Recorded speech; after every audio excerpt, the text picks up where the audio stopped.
Bonjour, merci de nous avoir rejoints. Nous poursuivons notre tour d'horizon des circonscriptions dans le cadre des élections législatives des 11 et 18 juin prochains. Après la 4e circonscription de la Vienne, la semaine dernière, place à la 4e circonscription de la Charente-Maritime. Une circonscription qui compte Royan-Est, les secteurs de Montendre, Mirambeau, Pont, Jonzac, Gémozac. Et c'est l'une d'ailleurs les plus étendues de France. En 2012, Dominique Bussereau l'avait emporté avec 52% des voix face à vous, Fabienne Dugard-Ravenot, 48%, mais avec une abstention qui avait atteint près de 40%, il faut le rappeler. Mais cette année, la donne peut changer. Dominique Bussereau ne se représente pas. Marine Le Pen réalise de très bons scores dans les communes rurales. À la Barde, dans le canton des Trois-Monts, dans le Jonzacais, elle fait son meilleur score de la Charente-Maritime avec près de 65% des voix au second tour. Cette présidentielle a fait apparaître des fractures entre la France urbaine et la France rurale, celle des périphéries, comme disaient les géographes. Alors comment répondre à ces inquiétudes, mais aussi quelles réponses à apporter en matière d'emploi, d'environnement, de services publics, d'éducation, d'aménagement du territoire et de santé? Pour y répondre, voici nos invités sur ce plateau. Fabienne Dugard-Ravenot, bonjour. Bonjour. Vous êtes la candidate du Parti socialiste, conseillère d'opposition à Pont. Vous travaillez aux côtés du sénateur Bernard Lalande comme attaché parlementaire. C'est exact. Loïc Girard, candidat Les Républicains soutenu par l'UDI, dans ce sens-là et dans cet ordre-là, précisément. Vous êtes le maire de Gémozac, conseiller départemental, hein, c'est cela? C'est cela. Raphaël Gérard, nouveau venu dans ce monde politique. Bonjour. Vous êtes le candidat de La République En Marche, donc du mouvement d'Emmanuel Macron. Vous êtes responsable du patrimoine chez l'un des fleurons mondiaux du cognac, Hennessy pour ne pas le nommer, et c'est aussi votre première expérience aux législatives. Absolument. Lucie Kirchner, bonjour. Vous êtes candidate de la France Insoumise, vous êtes professeure de philosophie à Jonzac, et c'est également votre première expérience et tentative politique aux législatives. Merci à tous d'être ici sur le bateau de France 3 Poitou-Charentes. Et pour être complet, voici les autres candidats dans cette 4e circonscription de la Charente-Maritime. Valérie Barrault pour Lutte ouvrière, Isabelle Texier pour le Front National, Pascal Pellerin pour le Parti communiste, Laurence Marcillot pour Europe Écologie Les Verts et Benoît Biteau pour le Parti radical de gauche. Première question et premier tour de table, messieurs, dames. L'Assemblée nationale se prépare à un renouvellement inédit sous la Ve République. Plus d'un tiers des députés sortants ne se représentent pas. Ceux qui ne se représentent pas devront combattre le désir du renouveau exprimé par les Français lors de cette présidentielle. Le PS est concurrencé par les candidats de La République En Marche et par ceux de la France Insoumise. La droite est fracturée après la nomination d'un Premier ministre de droite et des ministres régaliens de droite également. Fabienne Dugard-Ravenot, c'est la première question et elle est pour vous. Est-ce compliqué de faire passer un message clair aux citoyens en cette période politique quelque peu troublée? Bien sûr que on ne va pas dire que la donne est simplifiée, mais ce qui est certain, c'est que finalement la fracture qu'on a connue là, cette fracture, beaucoup d'entre nous l'avions vu venir. C'est-à-dire que ça fait longtemps qu'on voit bien qu'au niveau même des dirigeants du parti, la fracture est énorme et la fracture entre le parti lui-même et nos concitoyens est encore plus énorme, j'allais dire. Moi, pour bien parcourir cette circonscription depuis plusieurs années, j'entends le discours de mes concitoyens, j'entends le discours de la population et effectivement, on n'a pas su. En tous les cas, vous avez tous constaté, mais les solutions n'ont pas été forcément apportées. On n'a pas su, ou on n'a pas pu, mais en tout cas, on n'a pas communiqué sur la non-possibilité de répondre aux besoins. Donc, ce qui se pose maintenant, l'enjeu qui se pose maintenant à nous, c'est de se dire, compte tenu des résultats du Front National, c'est est-ce qu'on continue à s'opposer ou est-ce qu'on fait en sorte que ce gouvernement réussisse? On poursuit ce tour de table. Loïc Girard, vous avez soutenu justement François Fillon. Vous êtes l'un des premiers dans la région à avoir soutenu François Fillon à la primaire de la droite et du centre. Vous avez voté, j'imagine, pour lui au premier tour de la présidentielle. Mais au second tour, étiez-vous de ceux qui avaient appelé au Front républicain et donc à faire barrage au Front national? Alors, pour répondre précisément à votre question, dès le lendemain du premier tour, j'ai indiqué que je mettrais un bulletin Macron pour faire barrage au Front National. Mais ce qui est important aussi, c'est de rappeler l'engagement que j'ai eu auprès de François Fillon. Moi, je ne suis pas du genre à prendre mes décisions en fonction des opportunités. Et lorsque j'ai donné mon parrainage pour la primaire, on était à l'été 2016, il était 10% dans les intentions de vote. Donc, ce n'était pas un choix calculé. Par contre, pour la présidentielle, j'ai voté pour François Fillon par rapport à son programme, puisque son programme, oui, il permettait justement de répondre aux problématiques posées par le Front National, de pouvoir régler ces difficultés-là. Par contre, je n'ai pas donné mon parrainage en tant qu'élu, puisque je ne souhaitais pas cautionner ou donner le sentiment de cautionner les pratiques qui pouvaient lui être reprochées. Raphaël Gérard, vous partez à la conquête du sud-ouest de la Charente-Maritime, sur un programme de gauche ou de droite ? Sur un programme ni de droite ni de gauche, la réponse est évidente. On l'a assez répété récemment dans les médias. Non, je pense que, et je suis parfaitement en phase avec ce qui vient d'être dit et par Madame Dugaravenot et par Monsieur Girard, c'est qu'on est à un tournant. C'est une synthèse, c'est ça ? C'est une synthèse, ou en tout cas, si on prend dans le détail les propositions des uns et des autres, on voit qu'elles ont beaucoup bougé. Quand on regarde le programme des Républicains, dans sa mouture pour les législatives, on se rend compte que finalement, il n'est pas si éloigné de celui d'Emmanuel Macron, à quelques grosses nuances près, et notamment toutes celles qui concernent la moralité dans la vie politique. Aujourd'hui, je crois qu'il faut qu'on se mette ensemble. Enfin, c'est toute la logique du gouvernement et de la proposition d'Emmanuel Macron. Si j'ai fait le choix, comme vous l'avez dit tout à l'heure, je viens de la société civile, je fais partie de ces 52% de candidats directement issus de la société civile, avec absolument Vous étiez auparavant un électeur assidu, vous votiez ? J'ai toujours été un électeur assidu. J'ai toujours voté plutôt à gauche, quelquefois pour le MoDem. Ça a pu m'arriver de voter pour François Bayrou ou ses apparentés à certaines élections. Je n'ai jamais fait ce choix d'entrer en politique parce que jusqu'à maintenant, je n'avais pas les bonnes réponses. Et tout à l'heure, Fabienne Dugaravenot parlait des réponses. Effectivement, je pense que les politiques ont été peut-être un peu dans l'entre-soi et se sont peu à peu coupés de la réalité. Et aujourd'hui, on est dans une dynamique qui est nouvelle, qui certes bouleverse complètement le paysage politique, mais qui montre qu'effectivement, il y a une attente de faire de la politique autrement, de travailler ensemble, de partir des besoins de la population pour y apporter des réponses et des vraies réponses. Lucie Kirchner, vous êtes la 4e invitée sur ce plateau. Justement, même question, comme Jean-Luc Mélenchon, question que j'ai posée à Luc Girard. Vous assumez pleinement de ne pas avoir eu à vous prononcer, de ne dire d'ailleurs si c'est le cas, pour le second tour, et donc de ne pas avoir clairement fait appel à voter Emmanuel Macron pour faire barrage au Front National et à Marine Le Pen.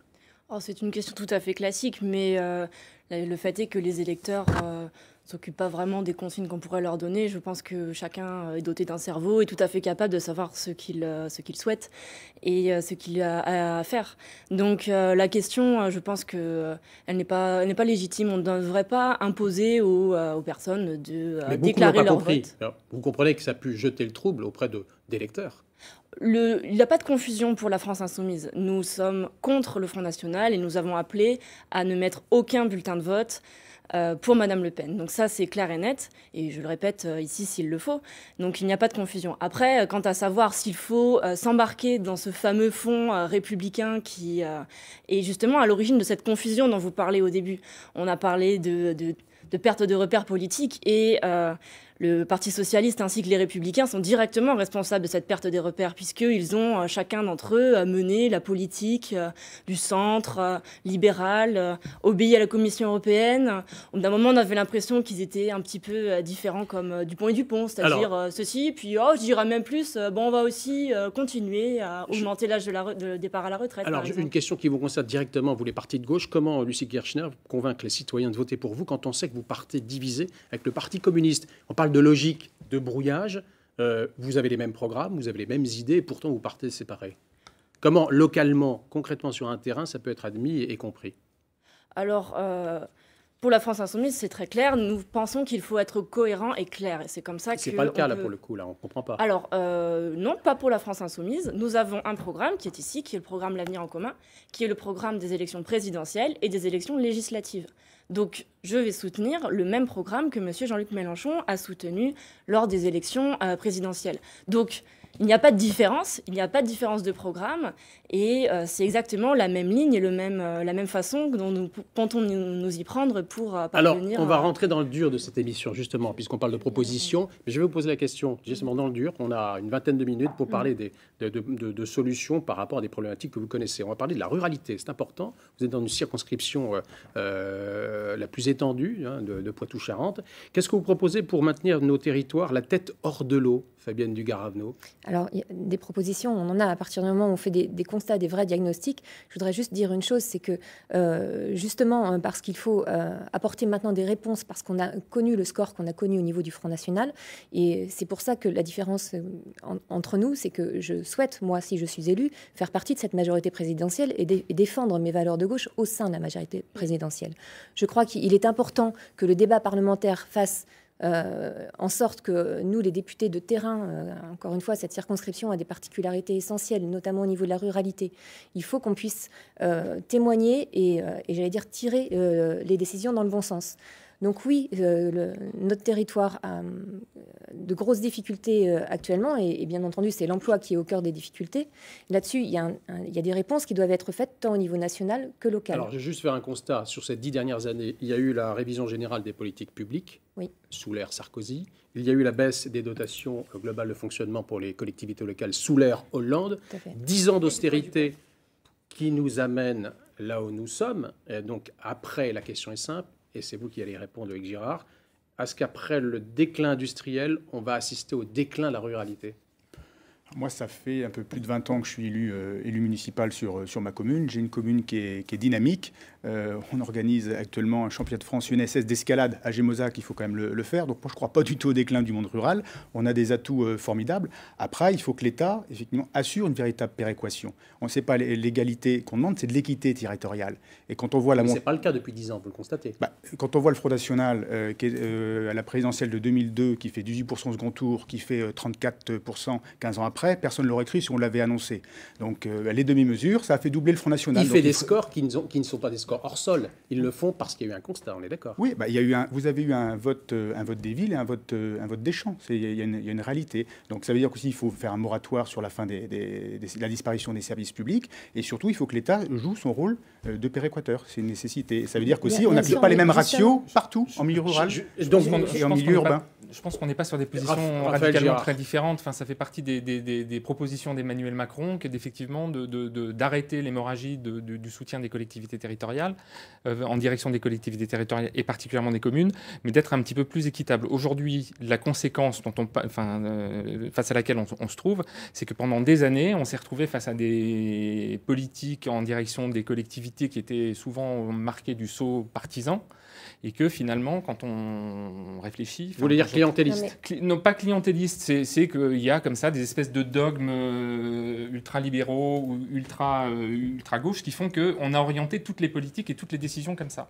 Alors qu'en fait, la réalité, elle est sur le terrain, quels sont les besoins aujourd'hui de la ruralité de nos communes. Alors, je vous prends un mot, et ensuite Lucie Kirchner répondra sur cette question. Je vous prends un mot, Raphaël Girard. Justement, j'ai noté que le candidat Macron voulait prescrire une cure de rigueur aux collectivités locales, suppression de 120 000 agents publics, dont 70 000 dans la fonction publique territoriale, 10 milliards d'économies pour justement les collectivités locales.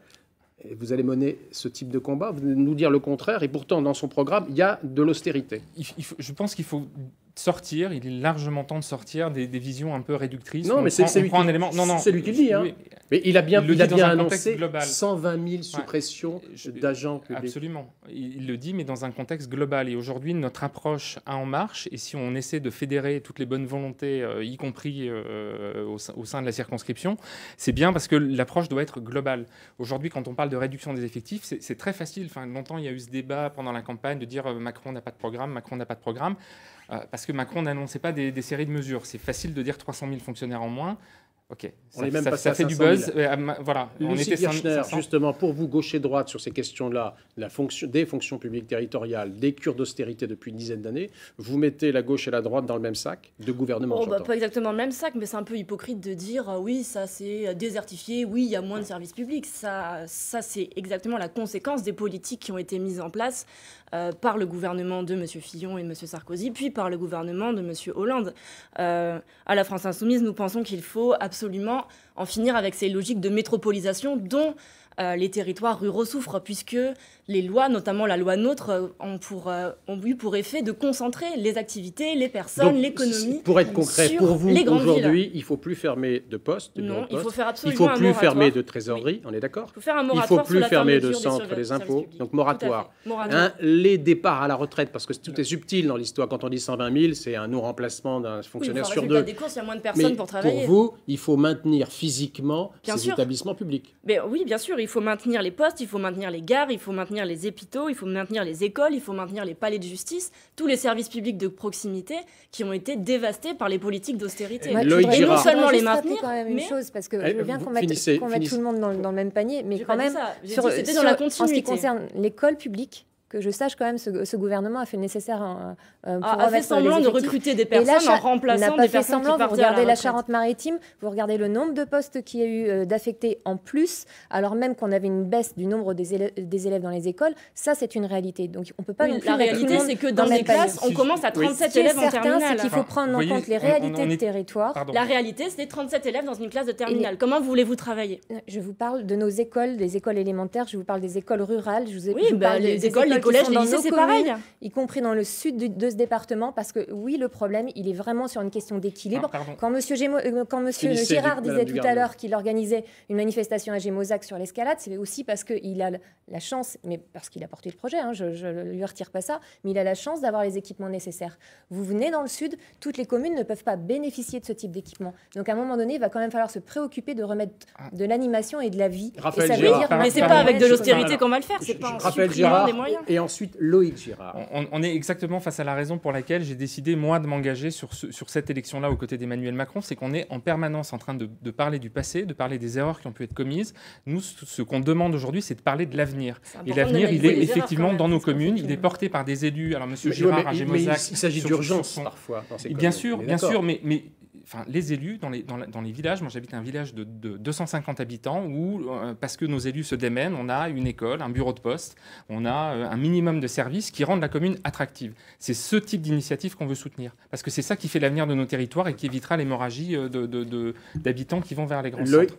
Loïc Girard, sur ces questions de ruralité, justement, votre point de vue, vous avez soutenu un gouvernement Sarkozy entre 2007 et 2012, vous soutenez un candidat qui avait effectivement des positions extrêmement austères ou rudes vis-à-vis des fonctions publiques. Quel discours vous tenez aujourd'hui quand vous faites votre campagne? Alors, j'ai voté Nicolas Sarkozy au second tour de la présidentielle. Après, effectivement, c'est le soutien au gouvernement sur 5 ans, c'est autre chose. Mais les après, messages ce qui est important, c'est que dans le monde rural, c'est de se battre contre l'uniformité. Voilà. Moi, je l'ai vécu en tant que président d'intercommunalité. Vous avez la loi NOTRe qui arrive avec un seuil bête et méchant de 15 000 habitants. Qui n'était pas prévu dans un programme présidentiel, au passage. Qui n'était pas du tout adapté au milieu rural. Donc, il faut arrêter, c'est d'appliquer à l'ensemble du territoire français les mêmes règles qu'à l'Île-de-France. On l'a vu, l'effet concret de la loi NOTRe là-dessus. On venait casser un outil qui marche et qui est utile au milieu rural sans soucier de ce qui se passait après. Moi, j'avais eu l'occasion de dire au préfet à l'époque, c'est dommage que l'État n'ait pas fait confiance à ses préfets. Il y aurait une marge de manœuvre laissée aux préfets. Jamais on serait venu nous embêter, nous chercher des noises sur notre intercommunalité. Vous dites que c'est un échec, cette loi NOTRe?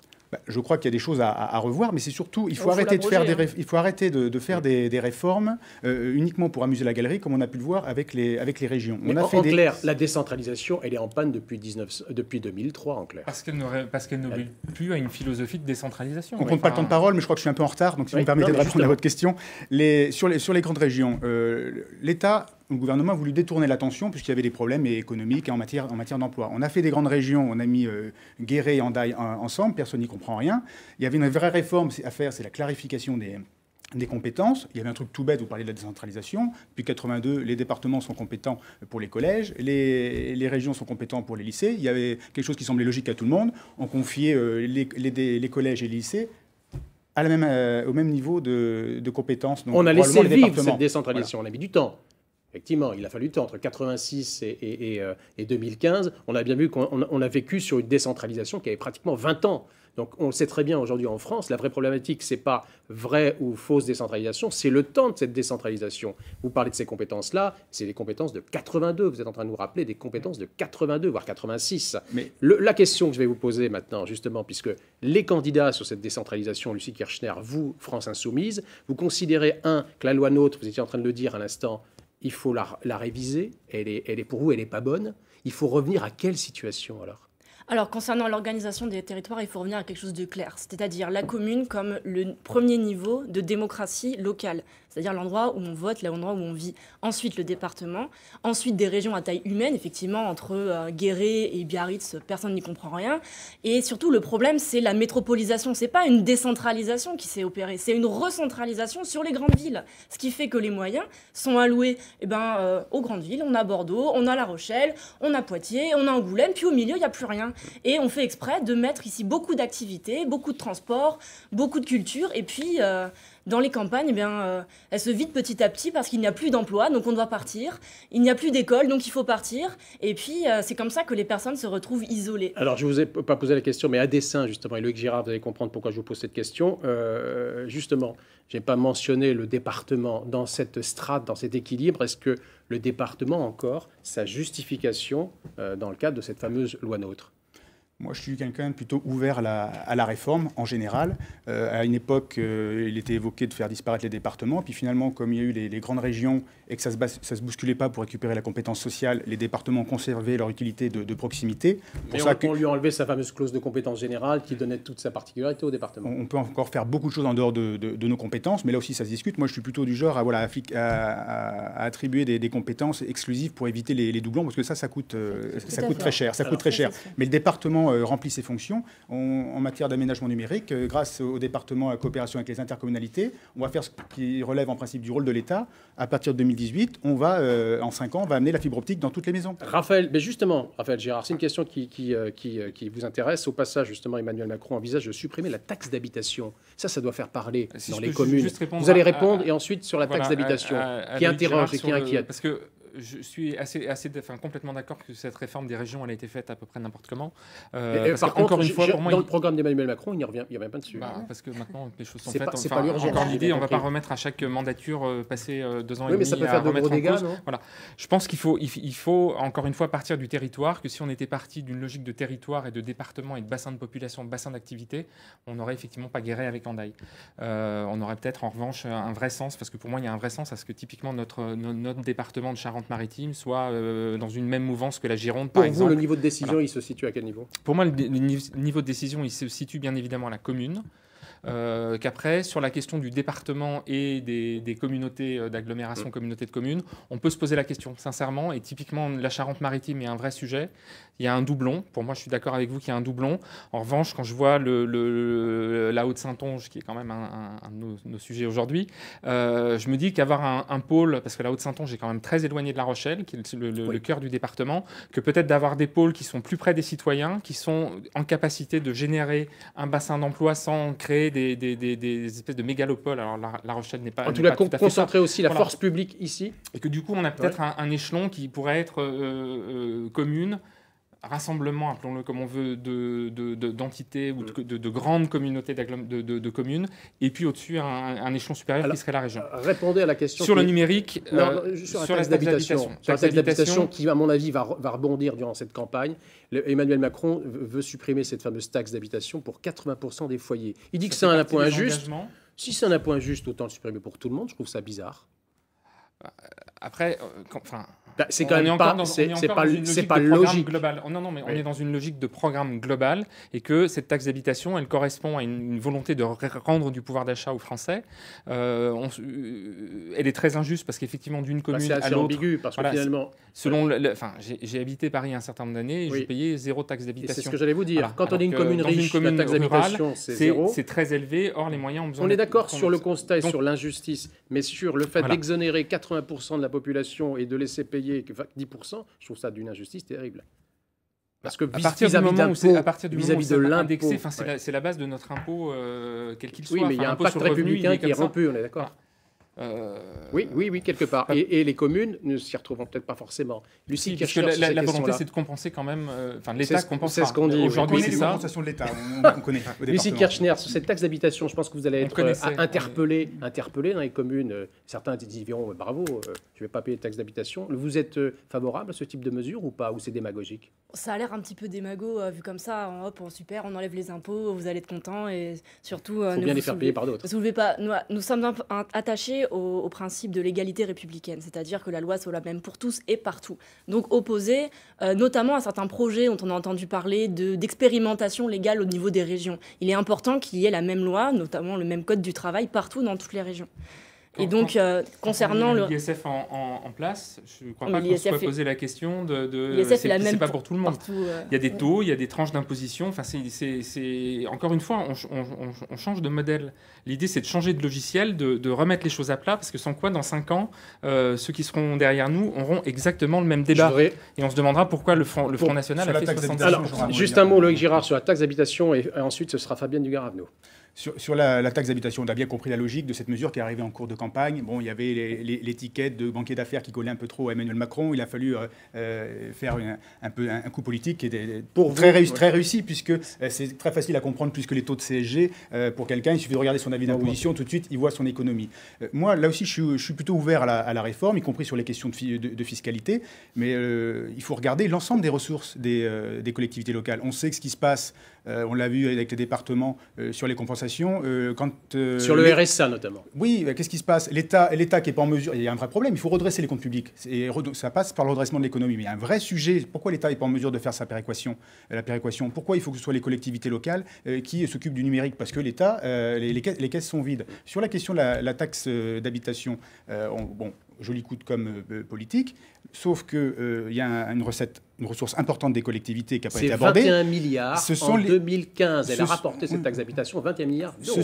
C'est la dotation globale de fonctionnement. Et là, c'est une véritable boîte de Pandore. Mais à un moment donné, on sait très bien qu'il faut ouvrir cette boîte puisque un habitant du milieu rural rapporte beaucoup moins à sa commune qu'un habitant du milieu urbain. Et sur la question des compensations, qu'est-ce qu'a fait l'État récemment? J'étais président de la commission des finances à l'époque où on a commencé au département, où on a commencé à voir comment ça allait se tramer. L'État nous a autorisé à augmenter le taux sur les droits de mutation. Donc, il nous autorise à faire de la pression fiscale. Il y a une pression fiscale qui s'est faite d'ailleurs sur 2016. Les bases ont été relevées, donc il y a des impôts qui ont été augmentés, sans le dire en clair.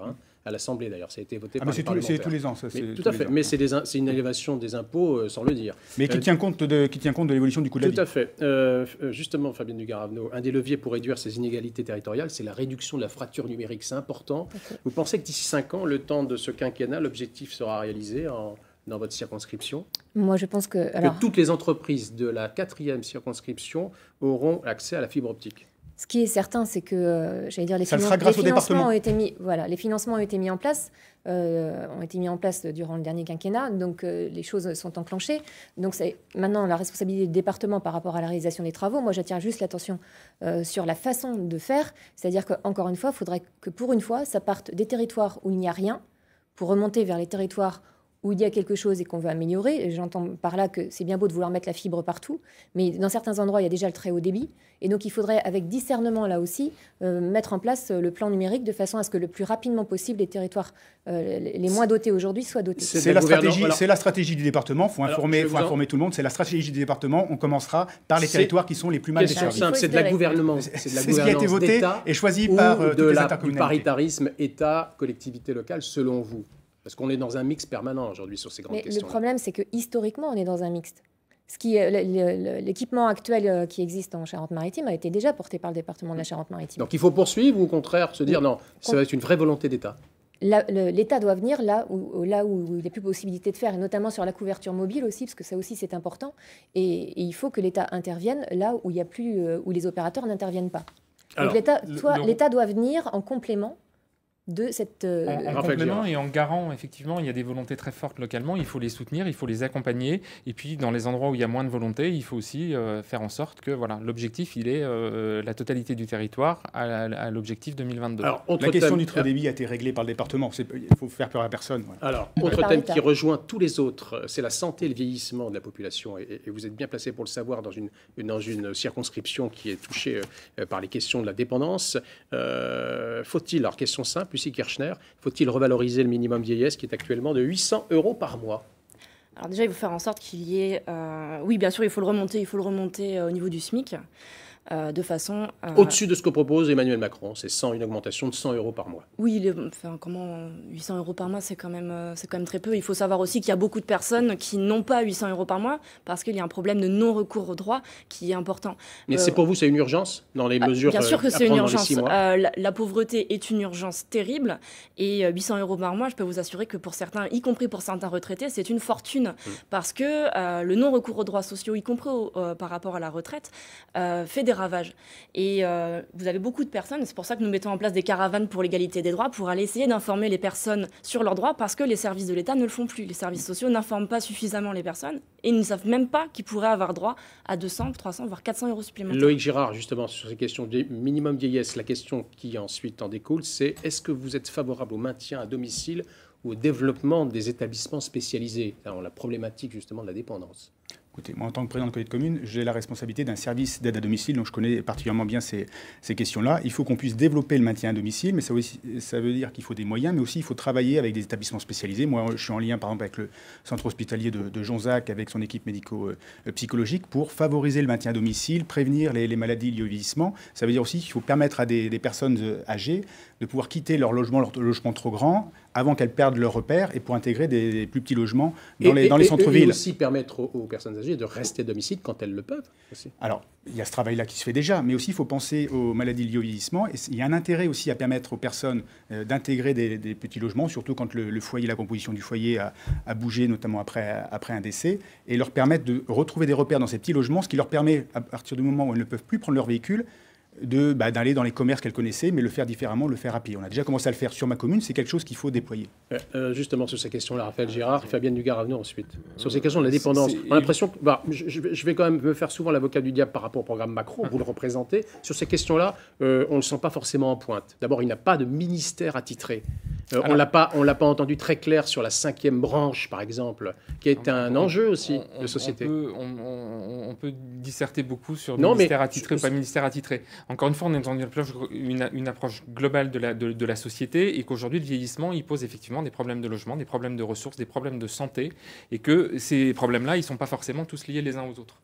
Donc au centre, on a besoin d'apporter la totalité des services, de faire en sorte qu'effectivement les personnes puissent rester dans des conditions bonnes chez elles le plus longtemps possible, et j'ai passé suffisamment de temps dans des maisons de retraite pour savoir de quoi je parle, et de les accompagner dans cette direction-là. Donc quand Emmanuel Macron parle de prévention pour toutes les questions de santé, de développer la prévention, on est bien dans cette logique d'accompagner les gens avant qu'effectivement il soit trop tard et qu'on se rende compte que finalement les maladies dégénératives liées à la vieillesse ont trop évolué. Donc on est dans cette logique qui est une logique d'accompagnement global. Alors après, effectivement, est-ce que tout doit dépendre d'un ministère ou de plusieurs ? Financé par qui ? C'est toujours paritarisme, collectivité locale. Ce qu'on appelle le reste à charge pour les familles est de plus en plus onéreux. On le voit bien. Quels que soient les gouvernements, on n'a pas fait baisser la facture pour les familles. Pour le coup, quelque part, il y a un échec. Il faut revoir les modalités de financement. On est d'accord. C'est un enjeu énorme. Actuellement, cette compétence-là, elle est donnée au département avec une absence de compensation satisfaisante de la part de l'État. Mais bon, là, il y a une certaine continuité de droite-gauche sur ces sujets-là. Mais ça concerne donc le RSA, l'APA et la prestation de compensation du handicap. Il faut revoir les modalités de financement. Actuellement, c'est quoi ? Depuis la réforme de la taxe professionnelle, les départements n'ont plus qu'une seule recette fiscale, c'est la taxe sur le foncier bâti. Est-ce que c'est logique que ce soit un impôt local ? Vous parliez de l'injustice par rapport à la taxe d'habitation tout à l'heure. Est-ce que c'est logique que ce soit un impôt local qui paye la solidarité nationale ? C'est une vraie question. À un moment donné, on parlait de création d'un 5e risque pour qu'effectivement on assure le financement du vieillissement. La question doit se reposer dans le mandat qui vient. La question est toujours posée et la solution n'est pas encore trouvée, quels que soient les gouvernements. Au soir du 18 juin, deux choses sur cette question-là quand même, parce qu'il y a une double problématique. Il y a la problématique, oui, des petites retraites qu'il faut revaloriser, parce que quand vous aidez vos aînés... Qu'est-ce que vous avez attendu dans la majorité précédente Excusez-moi, je n'étais pas ministre, mais bon. Oui, quand vous représentez quand même. Les petites retraites, en fait, non seulement vous aidez les aînés à mieux vivre, mais vous aidez aussi les générations d'en dessous, parce qu'aujourd'hui, elles assument à la fois leurs aînés et aussi le fait l'éducation de leurs enfants, donc les générations en dessous sont aussi étranglées. Et sur la dépendance aussi, la difficulté dans nos territoires, pour revenir vraiment au territoire qui nous concerne, la 4e circonscription, la difficulté de la mise en place du maintien à domicile est réelle, parce que, en l'occurrence, les aidants aujourd'hui. Et là, il y a un véritable travail parlementaire qu'il va falloir mener. C'est sur le statut lui-même des aidants, qu'ils soient salariés ou familiaux. Vous me tendez la perche, justement, vous me tendez la perche par rapport à l'Assemblée nationale au soir si vous êtes élu au soir du 18 juin, je commence par vous, Lucie Kirchner, dans quelle commission souhaiteriez-vous siéger? Plutôt la commission de l'environnement. Pourquoi? Parce que c'est important, et d'ailleurs ce qui m'a étonné quand j'ai eu les thèmes qui seraient présents au débat, l'écologie était absolument pas présente. On a l'impression que c'est pas une question, on parlait tout à l'heure de prévention. La prévention, c'est aussi la prévention liée à l'environnement et à tout ce qu'on pourrait nous rendre malades, qu'on pourrait éviter, qui nous éviterait d'aller ensuite devoir se faire soigner, ensuite tomber dans la dépendance à cause des maladies que l'on contracte. On parle pas du tout de pesticides, alors qu'on est dans un milieu rural et que quand il y a des épandages, il faut absolument fermer portes et fenêtres et se calfeutrer chez soi parce qu'on est en train de s'empoisonner. On voit bien les personnes qui travaillent là-dedans, qui sont protégés, heureusement, par rapport à ce qu'ils sont en train d'épandre. Mais alors, à côté, on mange tout, quoi. Donc, commission de l'environnement, ouais, c'est toutes les questions environnementales. C'est important parce que l'écologie, c'est quelque chose d'absolument urgentissime. Le climat est en train de se dérégler, la mer monte, le climat se réchauffe, et on a l'impression que, c'est pas vraiment une question. Au soir du premier tour, l'environnement n'était plus du tout une question. On n'en a pas parlé pendant 15 jours, et là, maintenant encore, j'ai l'impression que la nourriture, l'alimentation, l'agriculture, alors qu'on a un territoire agricole, c'est peut-être même pas la peine d'en parler parce que c'est normal, l'agriculture productiviste, les pesticides, et encore une fois... C'est sur l'occasion d'ailleurs des réponses ou des éléments de réponse que vous pourrez apporter à vos citoyens, citoyennes de votre circonscription. Oui, tout à fait. Je pose la même question à Raphaël Girard. Dans quelle commission souhaiteriez-vous siéger au soir du 18 juin? J'aurais tendance à répondre un peu comme Madame Kirchner. Environnement ou culture? Environnement, je suis complètement en phase avec vous. Et particulièrement pour notre circonscription, c'est un véritable enjeu. Que ce soit sur l'estuaire ou sur l'intérieur des terres et la viticulture, il y a des vrais enjeux et je les connais bien parce que c'est aussi aujourd'hui un peu mon univers professionnel.